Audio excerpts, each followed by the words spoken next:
আসসালামু আলাইকুম বন্ধুরা, আবারও স্বাগতম জানাই নতুন আরেকটি ভিডিওতে। আজকে আমি আপনাদের সাথে কোনো রান্নার রেসিপি শেয়ার করব না। আজকে শেয়ার করব কাঁকড়া কাটার পুরো প্রসেসটি, কিভাবে আপনারা সুন্দরভাবে কাঁকড়াটা কেটে বেছে পরিষ্কার করে নিতে পারবেন, সেই ভিডিওটি কিন্তু আজকে আপনাদের সাথে শেয়ার করব। দেখতেই পেলেন আমি কাঁকড়ার নিচের দিকটা দেখিয়ে দিলাম, এই চোখা দিকটাই হচ্ছে পুরুষ কাঁকড়া, আর যেই কাঁকড়ার পেটের দিকটা একটু গোল হয় সেগুলো হচ্ছে মহিলা কাঁকড়া। এখন আমি হাত দিয়ে কিন্তু আগে বড় দাঁড়াগুলোকে ভেঙে নিব, তা না হলে কিন্তু আপনাদের হাত কেটে যাওয়ার সম্ভাবনা অনেক বেশি থাকবে। অবশ্যই কিন্তু আগে বড় দাঁড়াগুলো কেটে নেবেন, তারপর এইভাবে মসৃণ নিলেই কিন্তু ছোট হাতগুলো ভেঙে নেওয়া যাবে।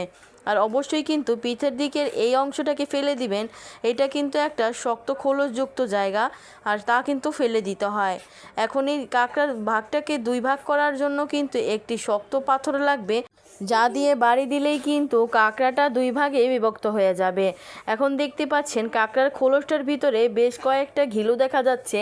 আমি কিন্তু ওই ঘিলুগুলোকে নিয়ে নিব, আর এই সাইডের যে অংশগুলো থাকে ফুসফুসের মতো, এগুলোকে কাঁকড়ার ফুসফুস বলে, এই জিনিসগুলোকে কিন্তু ফেলে দিতে হবে।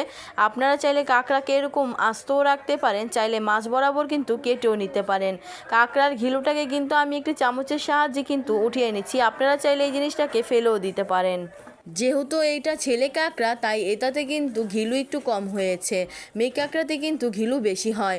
অন্যদিকে আমি বড় দাঁড়াটাকে কিন্তু একটু থেতলে দিচ্ছি, অবশ্যই বড় দাঁড়াকে কিন্তু একটু থেতলে দিবেন। পুরো কাঁকড়াটা কিন্তু আমার কাটা হয়ে গিয়েছে, দেখতেই পাচ্ছেন কত সুন্দরভাবে আমি সবগুলোকে কেটে নিয়েছি।